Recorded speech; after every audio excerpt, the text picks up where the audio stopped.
Buenos días, amada iglesia. Vamos a orar. Vamos a orar antes de comenzar con nuestro sermón dominical. Vamos a pedir la asistencia de nuestro Señor para que nos ayude a entender su palabra y para que nos hable con poder.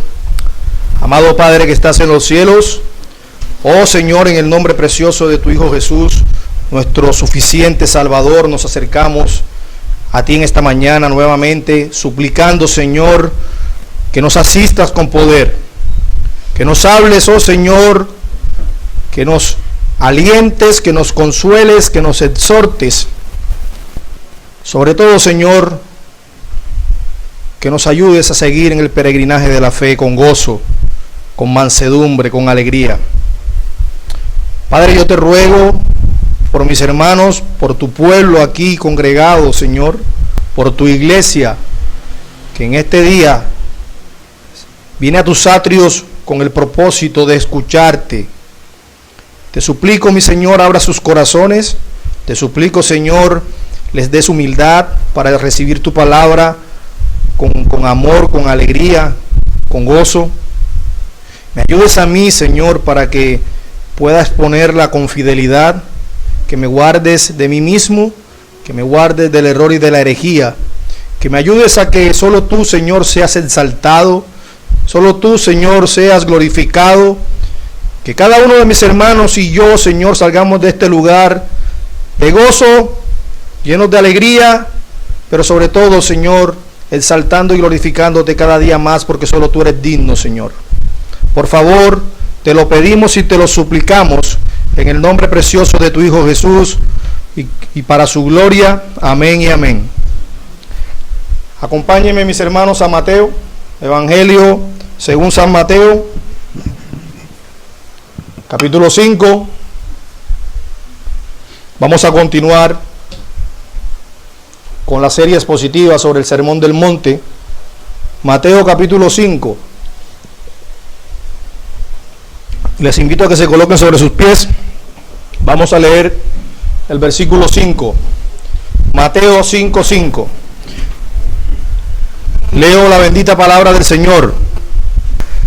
Mateo capítulo 5, versículo 5 dice: bienaventurados los mansos, porque ellos recibirán la tierra por heredad. Pueden tomar asiento, mis hermanos. En nuestros días existe mucha confusión en cuanto a lo que realmente es el cristianismo. Dicen las estadísticas que Colombia es un país cuya población en un 50.71% profesa ser protestante. Es decir, en un 50.71% dice ser cristianas evangélicas, el resto es católico romano y otras religiones. Pero cuando nosotros nos asomamos a observar un poco estas iglesias o estas que se denominan iglesias, nosotros podemos encontrar que se encuentran, o podemos ver, notar que se encuentran inmersas en una inmoralidad desenfrenada, en un libertinaje sin precedentes y sobre todo en una corrupción moral que asusta. La impresión que estas iglesias dan al mundo es precisamente lo que ellos pueden ver y escuchar dentro de ellas, y esa es la visión de cristiano que el mundo conoce. El mundo ve a un cristiano y lo relaciona con este tipo de personas que asisten a este tipo de iglesias. Y es la verdad, mis hermanos, muchos de los que profesan ser cristianos en nuestro país están realmente muy lejos de lo que el Señor Jesucristo dice de lo que es realmente un cristiano. Muchos de los que profesan ser cristianos muestran frutos muy distintos a los que nuestro Señor Jesucristo muestra en este Sermón del Monte. Viven vidas muy distintas a lo que el Señor expresa en las bienaventuranzas y que hoy son motivo de estudio en nuestra iglesia. El Rey de los cielos, nuestro Señor Jesucristo, nos dice quiénes verdaderamente pertenecen a su reino. Él nos dice quiénes verdaderamente hacen parte de su reino, y no solamente, sino quiénes son y cómo viven.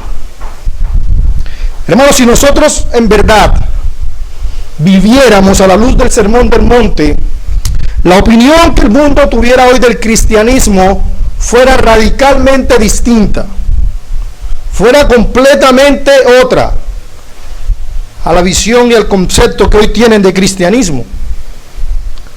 Por eso es que hoy, continuando con nuestra serie expositiva del Sermón del Monte, vamos a estudiar la tercera bienaventuranza. Pero para ello no debemos olvidar lo que hemos dicho en los últimos 3 sermones con relación a las bienaventuranzas, y es que son una cadena de eslabones que se desprende una consecuentemente de la otra o secuencialmente de la otra. Cuando un hombre es convertido, la primera operación de la gracia de Dios dentro de su alma es darle verdadera pobreza espiritual. Y por eso la primera bienaventuranza la vimos, es bienaventurados los pobres en espíritu. El Señor nos lleva a ver nuestro pecado, el Señor nos lleva a ver la profunda inmoralidad y la profunda corrupción que hay en nuestras almas. Y Él nos humilla y después nos hace lamentarnos profundamente por esa condición. De manera que primero hay un verdadero conocimiento de nosotros mismos y luego hay una verdadera aflicción, un verdadero dolor que proviene de ese conocimiento de lo que realmente somos. Así que nadie puede ser realmente manso o humilde bíblicamente hablando sin que antes tenga un concepto correcto de sí mismo. Y eso solo es posible, mis hermanos, a menos que seamos pobres en espíritu y a menos que lloremos en verdad por nuestros pecados, porque el Señor nos concede ver con claridad cada uno de ellos. Así que a menos que estas dos cosas sucedan, estaremos muy lejos de ser verdaderamente mansos, o como lo traduce la Biblia de las Américas, humildes. ¿Y por qué, pastor? Hermanos, ¿acaso nosotros podríamos decir que aquel que se cree justo delante de Dios es una persona mansa? ¿Podríamos decir que es una persona humilde aquel que se jacta de sí mismo? ¿Podríamos nosotros decir que una persona mansa o una persona humilde es aquella que se vanagloria? Creo que no. Así que para poder llegar a la mansedumbre, primero se debe pasar por esos 2 primeros eslabones que hemos visto: el ser pobres en espíritu y el llorar espiritualmente por nuestros pecados, al ver nuestra corrupción. Así que esta tercera característica del reino, del ciudadano del reino de los cielos, depende esencialmente de las anteriores. Eso nunca debemos olvidarlo. Cada vez que expongamos una bienaventuranza, hermanos, debemos recordarlo. Son una cadena de eslabones que se necesitan, se desprenden secuencialmente de los otros. Pero hay algo adicional con esta tercera bienaventuranza, y es que nos deja ver un progreso con relación a las otras 2. ¿Cómo así un progreso? Nosotros hemos visto que es necesario que el pobre en espíritu, es necesario que el ser pobre en espíritu nos deja ver nuestra condición delante de Dios, y para poder entender que no tenemos absolutamente nada que ofrecerle a Dios, el ser pobres en espíritu nos deja ver que lo único que tenemos para ofrecer es pecado, nos deja ver nuestra incapacidad, que no podemos impresionar en lo más mínimo a nuestro Dios. Hemos visto, hermanos, que no hay nada en nosotros mismos en lo que podamos enorgullecernos, que lo único que tenemos es pecado. Por supuesto que estas cosas nos llevan nos llevan consecuentemente a un lloro espiritual por ella. A su vez, estas 2 cosas nos deben llevar a ser humildes. Pero además hay algo adicional que resaltar. Hermanos, y es que las 2 primeras bienaventuranzas tienen que ver directamente con la persona misma del creyente. Me voy a explicar. Cuando se es pobre en espíritu, es Dios quien trata directamente contigo y te hace ver tu corrupción y tu pecado. No es a otro que te la deja ver por ti. Eres tú quien ves toda la corrupción y todo el pecado que hay en ti. Lo mismo sucede con la siguiente bienaventuranza. Dios, al demostrar, al concederte que puedas ver tus pecados, tú lloras por ellos. No es otro que llora por ti. No es otro que llora al ver tus pecados. Eres tú quien llora al ver la corrupción y tus pecados. De manera, hermanos, que es algo íntimo, es algo muy secreto en el corazón. Pero con la tercera bienaventuranza, no solo vemos una implicación interna, sino que también vemos implicaciones externas, implicaciones que tienen que ver con el trato a los demás, como veremos más adelante. La mansedumbre, mis hermanos, tiene que ver primeramente con Dios, pero también tiene que ver con otras personas. El manso no lo es simplemente para consigo mismo. Usted no es manso con las cuatro paredes de su casa.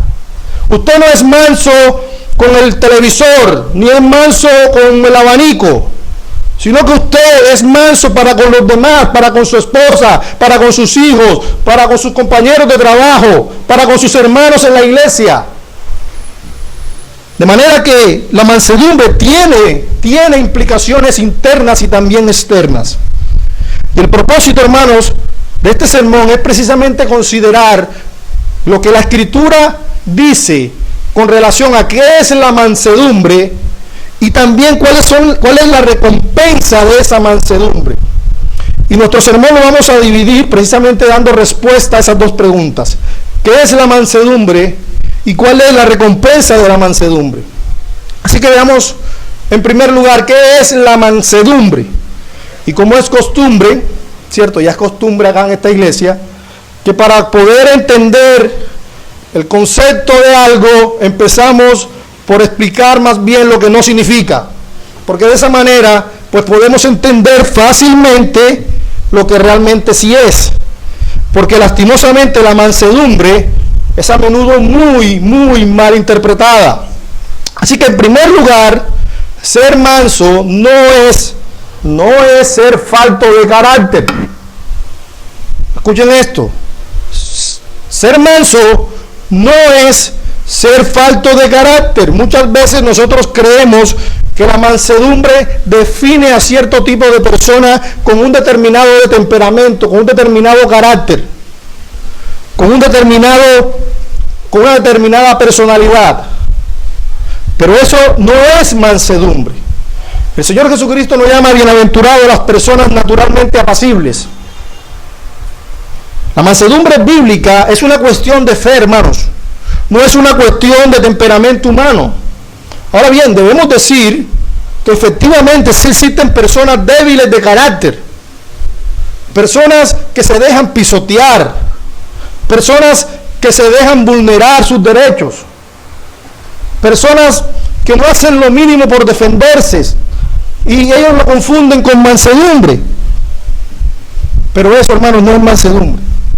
En el Antiguo Testamento nosotros vemos precisamente un ejemplo de Elí. Hermanos, Elí era un hombre falto de carácter que muchos erróneamente llaman mansedumbre. ¿Qué hacía Elí? Hermanos, Elí no reprendió a sus hijos cuando pecaban deliberadamente en el tabernáculo de Dios. ¿Qué hacía Elí? Elí los dejaba. Elí no los exhortaba. Elí no los enfrentaba. Elí no los corregía. Él no supo imponerse al mal, ni supo tampoco imponerse a la injusticia. Hermanos, pero eso es debilidad, no mansedumbre. En segundo lugar, hermanos, ser manso no consiste en ceder continuamente nuestros derechos. Hay personas, repito, que se dejan pisotear. Hay personas que se dejan irrespetar. Hay personas que se dejan pasar por encima. Y ellos piensan que eso, pues de alguna forma, es mostrar mansedumbre. Hablaremos un poco más acerca de eso más adelante. Pero la mansedumbre no apunta a un carácter débil, sino todo lo contrario. Apunta a un carácter fuerte. a un carácter muy fuerte. Y eso es precisamente lo que el apóstol Pablo exhorta a su hijo Timoteo.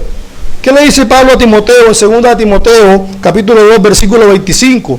Dice Pablo, te exhorta que con mansedumbre corrijas a los que se oponen. Así que el siervo de Dios tiene que ser manso, pero no tiene que ser un cobarde. Son cosas muy distintas. En tercer lugar, la idea común en ciertos círculos, pero es extraña a las escrituras, es que la mansedumbre tiene que ver con la educación y con las buenas costumbres. Ven a una persona muy educada, una persona muy recatada, muy puesta en su sitio, y dicen, es una persona mansa. Mis hermanos, y es cierto que la educación y las buenas costumbres sí nos pueden ayudar a integrarnos en la sociedad y nos pueden ayudar a encontrar un buen lugar en ella, pero Cristo no llamó bienaventurados a los hombres cultos y bien educados. De manera que esto tampoco es mansedumbre. En cuarto lugar, hermanos, la mansedumbre tampoco es algo natural. La mansedumbre no es algo que el hombre mismo pueda producir. No es una disposición natural con la que el ser humano nace. Hermano, no es que hoy diga, hoy me levanto, o mañana me levanto y digo, hoy voy a empezar a trabajar en la mansedumbre. Mi meta para los próximos 6 meses, de aquí a diciembre, es que yo tengo que ser más manso. Esa es la meta de los próximos 6 meses. Ya el pastor Gerley habló de la mansedumbre. Mi meta es que los próximos 6 meses voy a trabajar duro en la mansedumbre. Como si eso fuera algo que yo pudiera producir. No, mis hermanos. La mansedumbre no es algo que sea innato en nosotros. No es algo que nosotros nacemos con ella. La mansedumbre no es algo innato en el ser humano. Entonces, ¿qué es mansedumbre? La mansedumbre es un fruto del Espíritu. Es una obra del Espíritu Santo de Dios en la vida de aquel que ha sido atraído a Cristo y ha sido regenerado. Es un fruto del Espíritu Santo de Dios. Dice Pablo en Gálatas capítulo 5, versículo 22. Mas el fruto del Espíritu es amor, gozo, paz, paciencia, benignidad, bondad, fidelidad, mansedumbre, dominio propio. Contra tales cosas no hay ley. La mansedumbre es un fruto del Espíritu, es un regalo, es un don de Dios al que ha sido regenerado. Así que la mansedumbre es la gracia de Dios operando a través de su Santo Espíritu en el corazón de aquel que ha sido regenerado, en el corazón de aquel que ha sido salvo de sus pecados, ha sido salvo de la ira de Dios. Y en el cual viene a morar el Espíritu de Cristo. En ninguna manera es algo que el hombre pueda hacer. En ninguna manera es algo que el hombre pueda producir. Así que podemos decir con toda certeza que no hay ninguna persona sobre la faz de la tierra que sea mansa o que nazca mansa, porque esto no es algo natural, sino que es un fruto del Espíritu Santo. Ahora bien, la palabra manso en el original, en el griego, es la palabra pratoes, y esa palabra se define, tiene otras definiciones. Entre otras están afable, una persona afable, una persona gentil, una persona amable. Gentil es de gentileza, para aquellos que ya están yéndose por otro lado. Gentil, de gentileza. Manso es aquella persona que no se impone ante los demás. Manso es una persona que no es narcisista, que no está enamorado de sí mismo. No es una persona egocéntrica, orgullosa. Como decíamos hace un instante, ser manso no es débil de carácter, sino todo lo contrario. Ser manso es fortaleza bajo dominio, fortaleza bajo control. ¿Por qué? Hermanos, puede que una persona a lo mejor tenga un carácter fuerte, a lo mejor sea hasta impulsiva, pero por la gracia de la mansedumbre el Señor le ayuda a dominar su espíritu. Y una persona que pueda dominar su espíritu no es una persona débil, es una persona fuerte espiritualmente. Por eso la mansedumbre es fortaleza bajo control, no es ímpetu irreverente. Pero además, hermanos, cuando nosotros entendemos que el ser pobre en espíritu nos lleva a llorar por nuestros pecados, eso, hermanos, nos debe llevar a un sometimiento total y mansa al señorío de Jesucristo. Quien realmente ha visto su pecado y quien realmente ha llorado por ellos, hermanos, esa persona entiende que debe someterse, una sumisión mansa al señorío de Jesucristo. El manso es aquel que ha rendido su corazón, el manso es aquel que ha rendido su voluntad, su agenda, sus intereses, sus ambiciones al señorío de Jesucristo. No es una persona que hable en yo, mis proyectos, mis metas, todo eso lo he puesto a los pies del Señor, dice el manso. Y hay tres características esenciales de todos los que son mansos en relación con la ortopraxis, es decir, en relación con la práctica. La primera de ellas es que el verdaderamente manso es sumiso a la voluntad soberana de Dios. Quien es manso, mis hermanos, realmente va a tener una actitud de sumisión hacia la voluntad soberana de Dios. Todo lo que Dios quiera es lo que ellos quieren. Los mansos no altercan con Dios. Ellos no viven quejándose de Dios. Ellos no viven quejándose todo el tiempo ni señalando al Señor de injusto. Ellos no hablan de circunstancias que estén atravesando, sean favorables o desfavorables. Más que todo desfavorables, porque cuando están bien nadie puede decir nada en contra de Dios. El que es manso, hermanos, no habla en contra de Dios ni aun cuando sean golpeados por la vara de la disciplina. El que es manso no se rebela contra el Señor ni pronuncia palabra alguna. ¿Y saben por qué? Porque él no quiere que el nombre de Dios sea blasfemado, por eso él calla. Él es muy cuidadoso de abrir su boca delante de sus hijos. Él es muy cuidadoso de abrir su boca delante de su esposa o delante de sus familiares para que el nombre de Dios no sea blasfemado. Los verdaderos mansos no abren su boca porque Dios les está haciendo pasar por aflicción, porque Dios les está haciendo pasar por adversidad. Y si llegan a hablar, es para pedir gracia, para pedir la ayuda de Dios, para que Dios sea glorificado en sus vidas a través de las pruebas, para que el Señor sea soportándolos y ayudándolos en medio de la adversidad. Porque ellos saben que todo obra para bien. Así que el manso se somete a la voluntad soberana de Dios. Mi hermano, ¿tú quieres saber si tú eres manso? ¿Tú quieres saber si en verdad eres una persona mansa? ¿Con cuánta disposición o con qué actitud te sometes tú a la voluntad soberana de Dios? Esencialmente cuando ésta es adversa a lo que tú esperabas. ¿Con cuánta disposición o con cuánta actitud tú esperas en el Señor en medio de las aflicciones y en medio del dolor?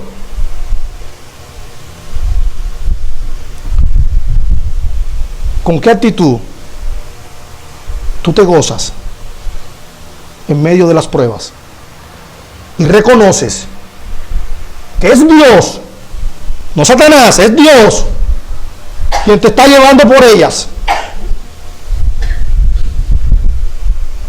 Porque el manso siempre dice en su corazón: todo lo que quiere Dios hacer en mi vida, sea lo que sea, siempre será justo y bueno. Siempre. El manso siempre piensa el bien del proceder de Dios. El manso siempre ve la providencia. El manso no acusa a Dios, acusa de indiferencia.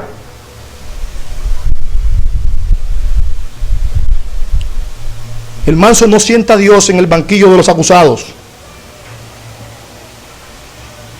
Como decía Matthew Henry, en un libro que él tiene sobre la mansedumbre, el cual se lo recomiendo, Matthew Henry dice: lo que a Dios le agrada, al manso no le desagrada.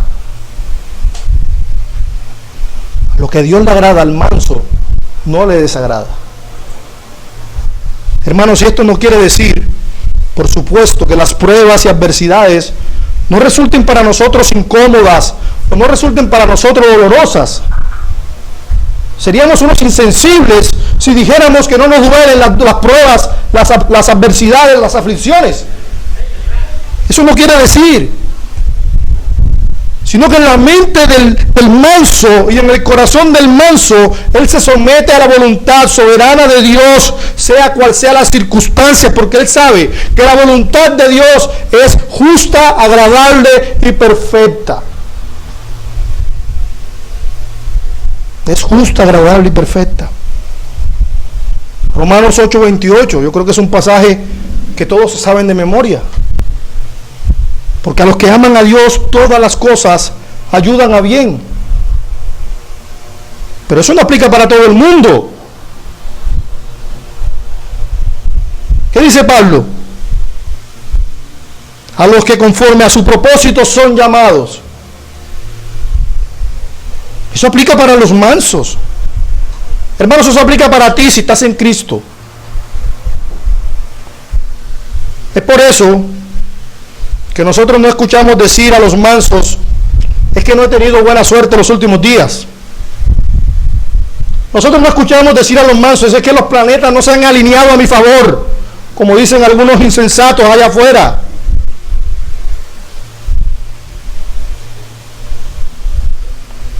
Usted no escucha decir al manso: es que me tengo que hacer unos baños, por ahí me trajeron unas matas para bañarme, para ver si se me quita la mala suerte. No, hermanos. Sino que los mansos, aun cuando sufren la vara de Dios, ellos ven en ella a Dios obrando. Ven a Dios obrando para su gloria, y sobre todo ven a Dios obrando para el bien de su pueblo, para el bien de los que lo aman. Ellos no se rebelan contra Dios, ni mucho menos lo maldicen. Mi hermano, podrías decir que estás teniendo la misma actitud cuando las cosas no salen como tú las planeaste. En verdad, hermanos, podríamos decir que esta es la misma actitud que tú reflejas cuando las cosas no salen tan bien como pensaste que saldrían. Podrías decir, hermanos, que tú glorificas a Dios de la misma forma en la aflicción, en el dolor, en las pruebas, en la misma forma que cuando estás sin problemas, sin pruebas, sin aflicciones. El manso no se queja de su Dios. El manso prefiere guardar silencio y no abrir su boca. Nosotros hablamos mucho, mis hermanos. Hablamos mucho. Pero el manso no quiere quejarse contra su Dios. Y mucho menos quiere animar a otros a que juzguen a Dios. Y esta es la actitud mansa que reflejó Aarón cuando Dios trajo un juicio contra sus dos hijos y les quitó la vida instantáneamente. Ustedes recuerdan el caso de Nadab y Abiú, que ofrecieron fuego extraño delante del Señor y el Señor los consumió. Hermano, no es fácil para un padre ver morir a sus hijos instantáneamente el mismo día. Es muy doloroso para un padre ver morir a sus dos hijos. No es fácil, es doloroso. Pero ¿qué hizo Aarón? Se puso a altercar con Dios. Se puso a reclamarle a Dios el por qué había matado a sus hijos.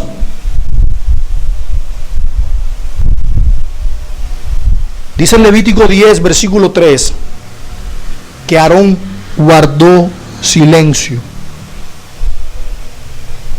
Él no abrió su boca. Él guardó silencio.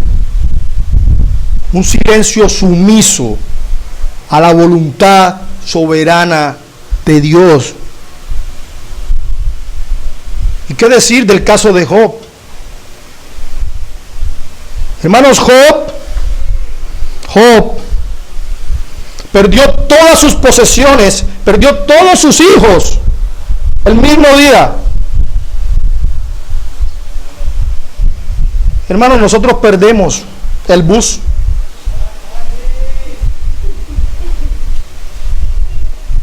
Y nos quejamos.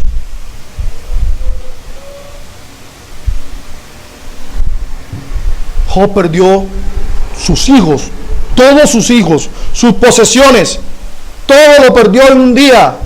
¿Y cuál fue la actitud de Job? ¿Reclamarle a Dios por qué había hecho así? No. Dice en Job, versículo 20, capítulo 1, Job rasuró su cabeza y se postró en tierra y adoró. Mira la reverencia y la actitud de Job. Se postró en tierra y adoró. Y dijo: desnudo salí del vientre de mi madre y desnudo volveré allá. Jehová dio y Jehová quitó, sea el nombre de Jehová bendito. En todo esto no pecó Job, ni atribuyó a Dios despropósito alguno, sino tan completa sumisión a la voluntad soberana de Dios. Job dijo: Jehová Dios y Jehová quitó, sea el nombre de Dios bendito. No fue Satanás que me hizo esto, aunque sabemos que Satanás fue el instrumento. Pero Dios sabía, Job sabía y entendió que fue por la voluntad soberana de Dios que todo eso le aconteció. ¿Y cómo concluye el versículo 22? En todo esto no pecó Job ni atribuyó a Dios despropósito alguno. Una actitud mansa, sumisa a la voluntad soberana de Dios. De manera que la mansedumbre, hermanos, implica sumisión a la voluntad soberana de Dios. Pero en segundo lugar, la mansedumbre también implica conformidad a la palabra de Dios. Una persona es una persona que se doblega ante la voluntad de Dios escrita en su palabra. Es una persona que mira con reverencia lo que el Señor ha plasmado allí. Es una persona que ama lo que el Señor dice. Es una persona que grita: sola escritura. Es una persona que tiene en alta estima lo que el Señor ha revelado en su palabra. El Señor va a prometer.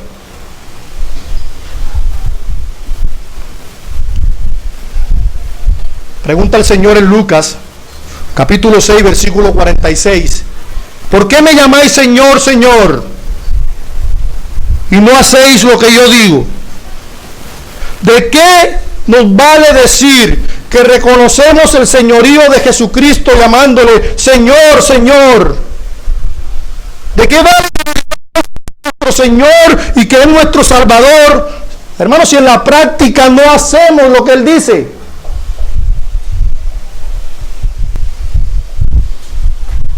¿De qué vale?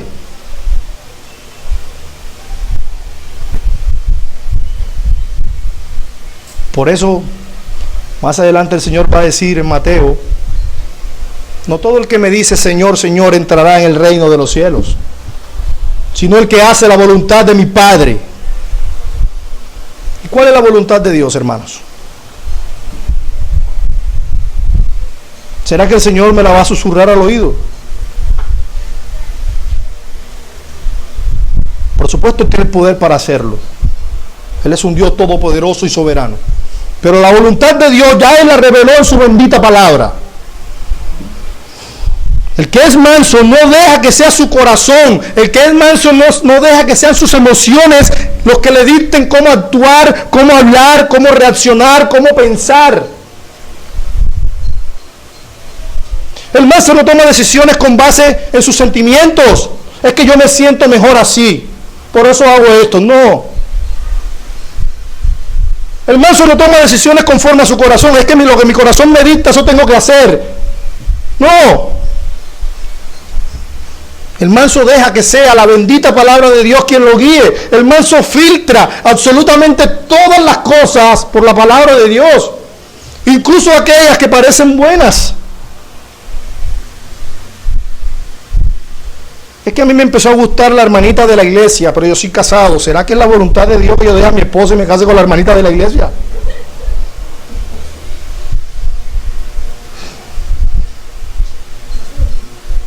No, mis hermanos, nosotros debemos guiarnos por la bendita palabra de Dios, no por nuestras emociones, no por nuestro corazón, no por nuestros sentimientos.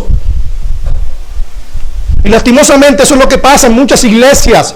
Toman decisiones no con un fundamento bíblico, sino con un fundamento emocional, en un fundamento sentimental. Y pisotean el principio de sola escritura.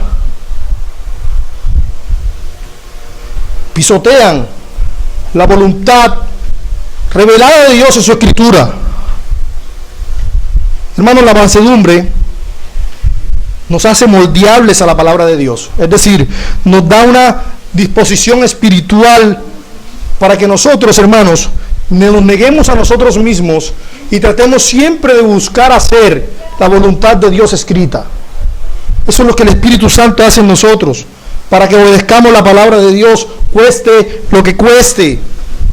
Hermanos, porque para el manso la palabra de Dios es su norma de conducta, es su norma en toda situación. No es que es mi norma cuando me conviene.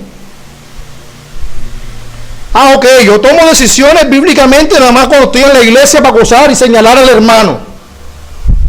Pero cuando estoy en la casa, hago lo que se me da la gana. O cuando estoy en el trabajo, hago lo que mejor me parezca. No, mis hermanos, para el manso, la norma de conducta, su única regla de fe y práctica es la Biblia, la Escritura. Como dice Isaías capítulo 8, versículo 20, a la ley y al testimonio, si no dijeren conforme a esto, es porque no les ha amanecido. No les ha amanecido. De manera que la mansedumbre conlleva sumisión a la voluntad de Dios y conlleva también conformidad a su bendita palabra. Pero en tercer lugar, la mansedumbre también nos da una disposición humilde y amable para con los demás. Nos da una disposición amable y humilde hacia con los demás. El manso tiene un espíritu humilde. No se ve a sí mismo mayor que los demás. Se ve a sí mismo como menor con relación a los demás. No es de los que esperan los mejores asientos en los lugares donde van. No es de los que esperan que las personas reaccionen eufóricos porque llegó. No es de las personas que sienten que cuando llegan tienen que brindarle cierta pleitesía, sino que cuando llegó uno más. Llegó otro pecador redimido por gracia. Llegó otro merecedor del infierno y que el Señor salvó. Pero el orgulloso, hermanos, siempre esperará que otros reaccionen con euforia al verle. ¡Wow! Llegó el hermano. ¡Wow! Hizo un doctorado en... ¡Wow! Hizo un PhD en no sé qué. Oh, wow, mira, tiene tantos doctorados y mira cuántas profesiones. El orgulloso se cree una persona importante. El manso no se cree una persona importante. Pero el que es manso, el que es humilde, hermanos, ni desea ni procura ser el más importante. Él no vive inflado con un sentido carnal de su supuesta importancia personal. Hermanos, de ahí que el manso no se promueve, ni busca su vanagloria. Él no busca vanagloriarse. Hermanos, mira sus redes sociales, porque esta es la nueva tecnología. En las épocas de Lutero tendríamos que decir, ven a mirar la puerta de la iglesia tal o de la catedral tal para que veas. Acá las redes sociales, ¿no? Vean las redes sociales y juzga lo que tú puedes llegar a ver, o saca tus conclusiones de lo que puedas llegar a ver en sus redes sociales. Y mira si esa persona está enamorada de sí mismo, o mira si esa persona todo el tiempo está buscando vanagloria. ¡Wow! La capilla de Westminster. Foto, selfie. ¡Wow! Me voy a tomar una foto con el pastor tal.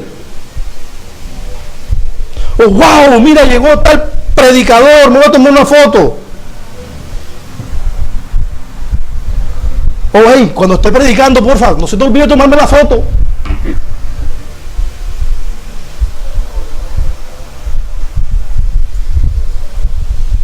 Hermanos, el orgulloso es evidente. Es evidente. Él buscará con toda oportunidad para promoverse.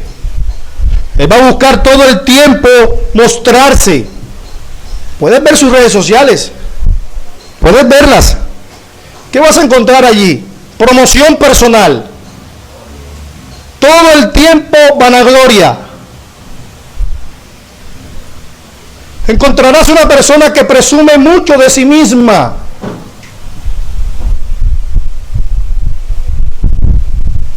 Es cierto que nosotros podemos ver, nunca hablar con alguien y ver en estos momentos sus redes sociales y sacar muchas conclusiones de lo que es su vida. Incluso podemos sacar muchas conclusiones de sus frutos. Y qué triste es ver, muy triste, de que hay muchos que profesan ser cristianos, hermanos, y estos son los que son más narcisistas. Cuando usted entra a sus redes sociales, ve una gran cantidad de personas promocionándose a ellos mismos, vanagloriándose. Y yo me pregunto, ¿cuál es la motivación de su corazón?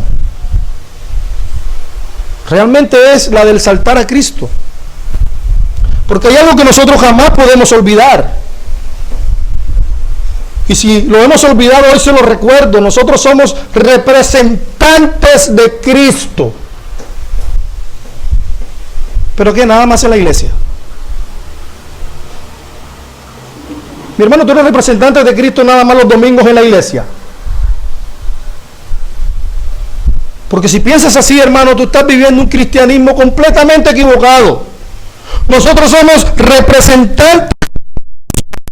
Y eso quiere decir que en todo lo que hagamos debemos dejar huella de que somos sus discípulos. Huella de que somos sus seguidores. Debemos dejar la fragancia de Cristo donde quiera que estemos. En la casa, en el trabajo, en la calle, en el barrio. No debemos dejar la fragancia de cuán importantes somos. No debemos dejar la fragancia, la huella de cuántos títulos tengo. Ni de cuántos logros he obtenido. Lo digo siempre, hoy no va a ser la excepción. Ya nadie se lo dijo por mí el miércoles. El papel más patético que tiene el cristiano es el de orgulloso. Es patético, hermano. ¿Qué tienes que te hayas ganado? Nada. Nada tienes para vanagloriarte. Todo lo has recibido por gracia. Aún las cosas que te glorías. Todo lo has recibido por gracia, por misericordia. Tanto las cosas espirituales como las cosas materiales.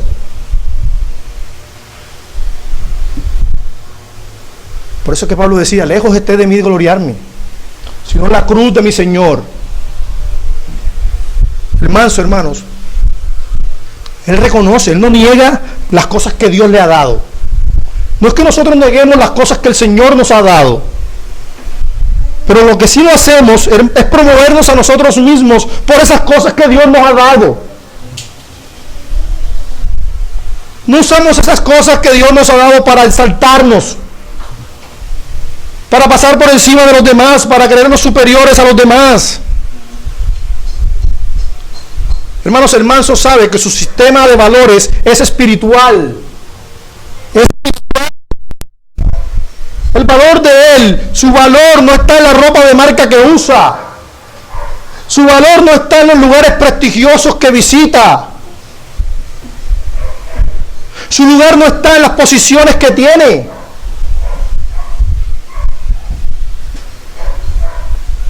Esas cosas son pasajeras, hermanos, y el mundo pasa y sus placeres. El creyente tiene su valor en otras cosas de mayor importancia, en las cosas eternas. Yo te pregunto, hermano, ¿podrías tú decir lo mismo? ¿Dónde está tu valor? ¿En qué cosas es las que tú te glorías?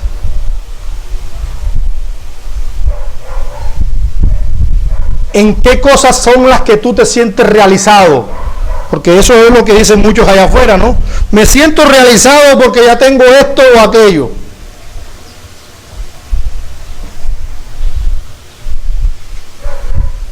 Qué contraste, hermano. El manso ve tanta maldad en su propio corazón, tanta fealdad moral, que siente cada día mayor necesidad de ser santificado. Es el afán del manso cada día ser más y más como su Señor y menos como Él mismo. Así que ¿para qué se promueve? Ni foto me tomo. Y a los que somos feitos, pues peor. ¿Para qué foto? Ahora, hermano, no me malentiendas, eso no quiere decir que usted no se pueda tomar una foto. Voy a aclarar. Eso no quiere decir eso. Que el pastor me va a tomar una foto porque el pastor le dijo que los que se toman fotos no son mansos. No. O feos. No estoy condenando eso, hermano. Condena lo que el Señor condena. Yo condeno lo que el Señor condena, y es la motivación del corazón por el cual hacemos las cosas. ¿Realmente la hacemos para glorificar el nombre de Cristo o la hacemos para promocionarnos a nosotros mismos? Pero el manso tampoco es áspero con las demás personas, esposos recién casados. El manso no es áspero con su esposa, más allá de que ella lo provoque. El manso no tiene un espíritu dominante ni un espíritu controlador con sus seres queridos. El manso no se impone sobre los demás a la fuerza, sino que muchas veces, mis hermanos, el manso pone a un lado sus derechos con el fin de preservar, con el fin de promover la paz y la unidad entre su familia, sus amistades y sobre todo en su iglesia. Eso hace el manso. El orgulloso es muy ligero en ofenderse. Claro, porque él se siente el centro del mundo.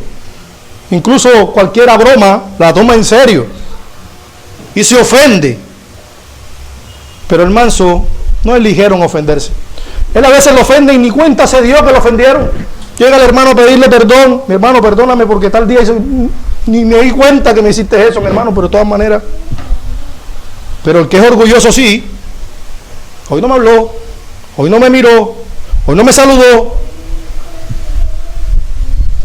Porque viven centrados en sí mismo todo el tiempo. Y claro, demandan, ¿no? Demandan que todo el mundo tenga que rendirle el pleitesía.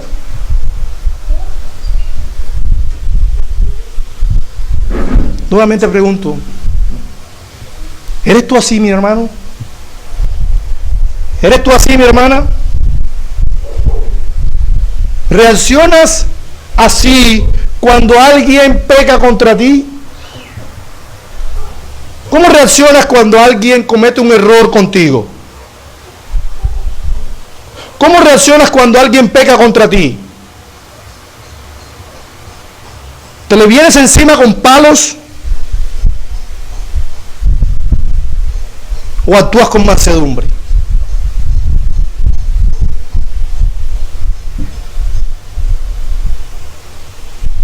¿Actúas bajo control? Recuerden, fortaleza bajo control, fortaleza bajo dominio, ¿o te dejas seguir por tu ira?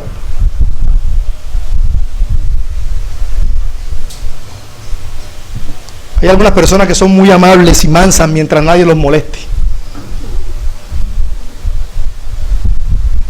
Todos nosotros tenemos un carácter notable, pero solo mientras no se metan con nosotros.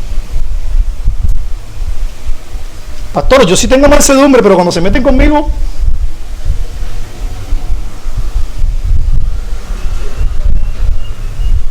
y cuando las cosas no salen como queremos, y cuando las cosas no salen como lo pretendemos, hermano, la mansedumbre es una obra de la gracia que nos ayuda a soportar el fuego de la prueba, el fuego de la aflicción, el fuego de la enemistad. La mansedumbre nos hace, hermanos, que pasemos por todas esas cosas. Que vayamos a donde aquel que nos hirió, que vayamos donde aquel que nos ha ofendido. Mi hermano, mi hermana. Porque esa misma manera, hermanos, y ese mismo ejemplo de mansedumbre fue el que nos dio nuestro bendito Señor y Salvador Jesucristo.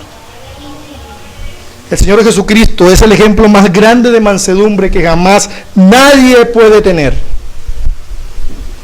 El mismo ejemplo de Cristo es el que nosotros debemos abrazar.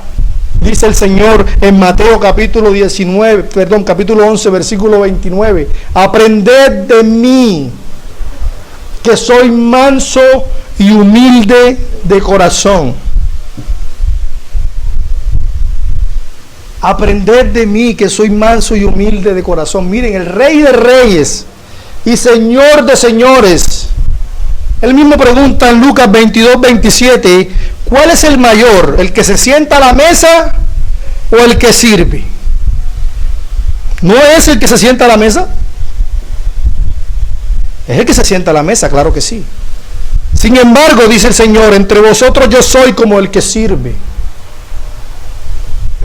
Una persona mansa es una persona con un corazón moldeable que siempre está dispuesta a hacer lo que le pidan, no importa bajo qué circunstancias ni lo que tenga que dejar de hacer para cumplirlo.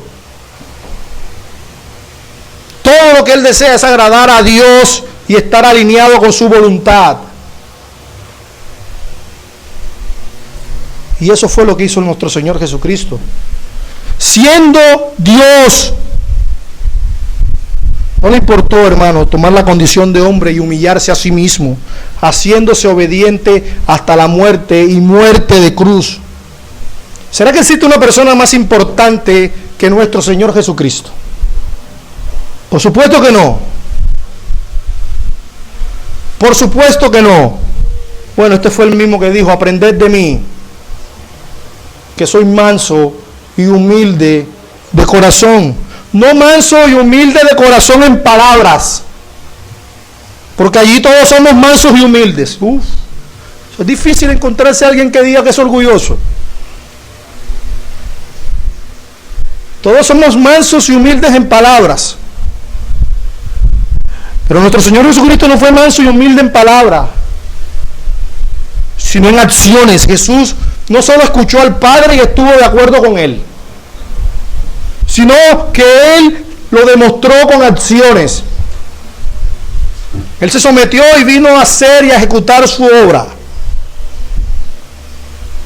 Él aceptó dejar su posición de autoridad para tomar la posición de hombre y asumir hasta el final aquello que el Padre le había encomendado. Hermanos, eso es mansedumbre. Lo mismo debe suceder con nosotros. Yo pregunto, hermanos, ¿reflejamos nosotros El espíritu manso de Cristo.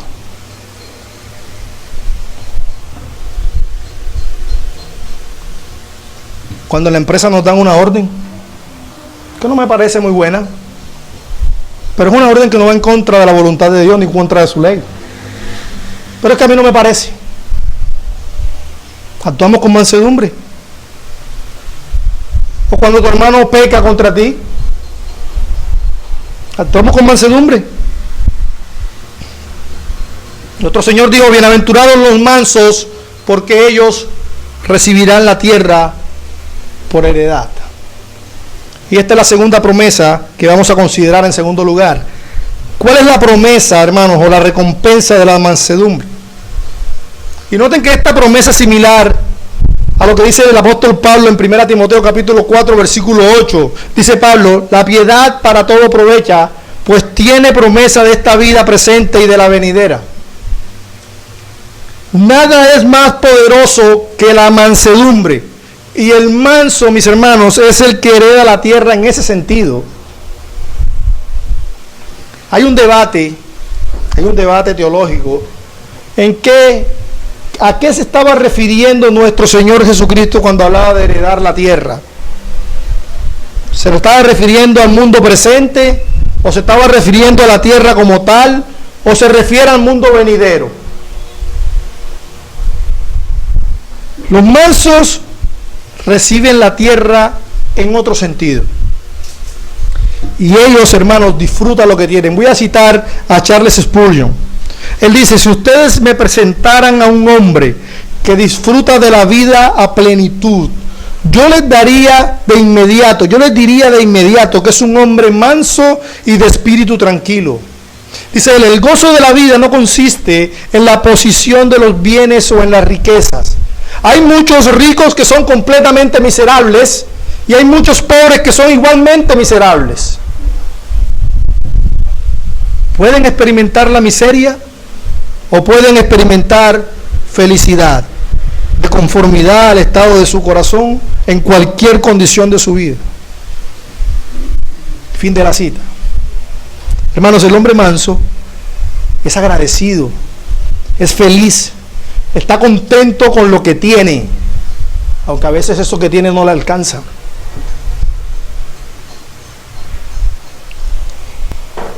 Él hace, hermanos, que su vida viva en contentamiento.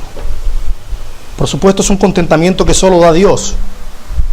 Pero el manso disfruta de la vida, porque sabe que es un don de Dios. Porque la vida del hombre no consiste en la abundancia de los bienes que posee, como lo dijo nuestro Señor Jesucristo.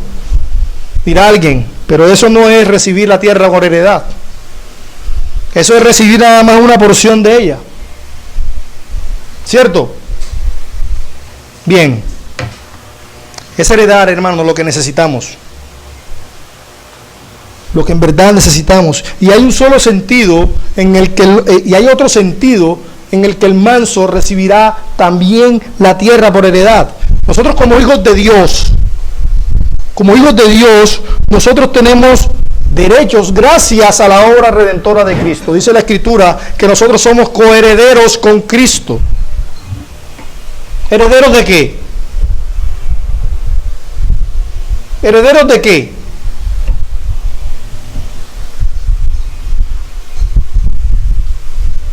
¿Somos herederos de qué, mis hermanos? Nosotros sabemos que todo le pertenece a Dios. Del cielo es la tierra y su plenitud, dice el Señor. Todo es tuyo. Y por lo tanto, como heredero, como coheredero con Cristo, también todo es mío. Porque yo soy un heredero de Dios y coheredero con Cristo. Así que en un sentido el hombre sí hereda la tierra, el hombre manso. Pero el texto significa mucho más de lo que he dicho hasta ahora, porque la promesa recibirá la tierra por heredad puede leerse en la tierra prometida, en la Canaán celestial. Estos son los hombres que heredarán el cielo, los mansos. Hermanos, allá no habrá rabias, ni enojos, ni iras, ni contiendas. Allá no habrá orgullo.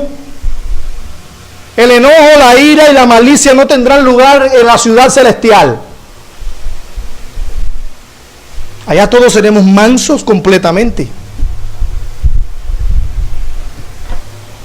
Pero allí todos nos postraremos delante del Rey de Reyes y todos nos gozaremos con nuestra comunión con Él y con nuestros hermanos.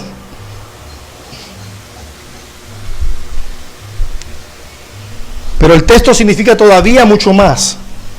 Significa también que nosotros recibiremos la tierra por heredad dentro de algún tiempo. Dice David en el Salmo 37, versículo 10, pues de aquí a poco no existirá el malo, observará su lugar y no estará allí, pero los mansos heredarán la tierra. Cito nuevamente a Spurgeon. Dice, después de que esta tierra haya sido purificada por el fuego, después de que Dios haya incinerado las obras de los hombres y cualquier plano de la humanidad corrupta haya sido destruida por el Señor, entonces esta tierra será dispuesta otra vez y los ángeles descenderán con nuevos cánticos para cantar y la nueva Jerusalén descenderá procedente del cielo de Dios en toda gloria. Y entonces sobre esta tierra en la que alguna vez hubo guerra, el clarín no sonará más, no habrá ni espadas ni lanzas y los hombres ya no aprenderán las artes de la guerra. Dice Spurgeon, los mansos poseerán esta tierra y cada colina, cada valle se alegrará y cada llanura fértil sonará gritos de gozo y de paz y de alegría a todo lo largo del día eterno. Que el Señor lo envíe y que todos nosotros nos contemos entre los mansos que poseerán el nuevo Edén, cuyas flores no se marchitarán nunca y donde el rastro de la serpiente jamás será visto. Ustedes quieren saber qué es lo que hace el Señor al hacernos mansos cuando nos regenera. Mis hermanos, Él nos está entrenando para vivir en nuestra gloriosa morada en la tierra que Él habrá de renovar, donde nosotros seremos perfectamente mansos. Perfectamente mansos. Para concluir, mis hermanos, bienaventurados los que son mansos, porque les espera un futuro glorioso. Futuro glorioso. Pero debemos orarle mucho al Señor para que nos ejercite mucho más en la mansedumbre. Si no oramos, ¿cómo vamos a crecer? Si no le pedimos, ¿cómo vamos a crecer? Dice Santiago capítulo 4 versículo 3, pedís y no recibís porque pedís mal. ¿Qué pedimos nosotros, mis hermanos? ¿Cuál es el propósito de tus oraciones? ¿Cuáles son las razones principales por las cuales oras? ¿Será que oras, Señor, hazme más manso cada día más?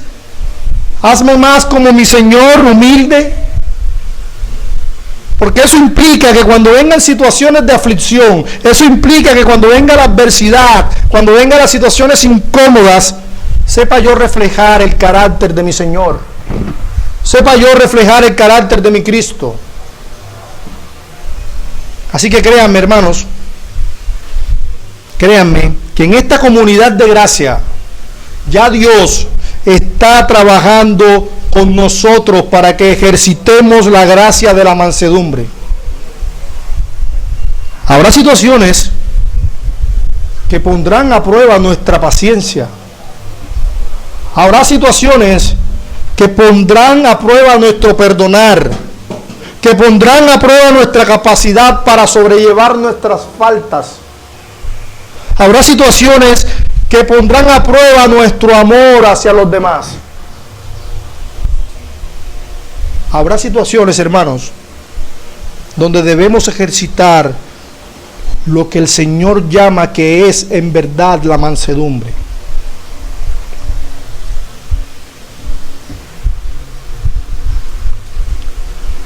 Y que esas situaciones nos permitan reflejar el carácter glorioso de nuestro Señor Jesucristo, y que los de afuera puedan glorificar al Señor cuando nos vean, porque para eso son las buenas obras, para que glorifiquen al Padre, no para que digan cuán buenos somos. Y recuerda las palabras del Señor, que soy manso y humilde de corazón. El Señor bendiga su palabra y nos ayude. Vamos a orar. Señor, gracias por tu bondad, gracias por tu amor y gracias por tu palabra, Señor. Oh Padre, perdónanos porque nos falta mucho. ¿Cuánto nos falta, Señor, para ser más como Cristo? Ayúdanos a ejercitarnos cada día más en la mansedumbre. Y sabemos, Señor, que eso implica pruebas, aflicciones, dolor, adversidad. Pero confiamos en que nuestro bendito Señor y Salvador Jesucristo nos está sustentando y nos está ayudando para seguir adelante. Bendice, Señor, esta comunidad de gracia. Que cada día nosotros seamos más como Cristo y menos como nosotros mismos. Porque te lo he pedido en el nombre del Señor y para su gloria. Amén.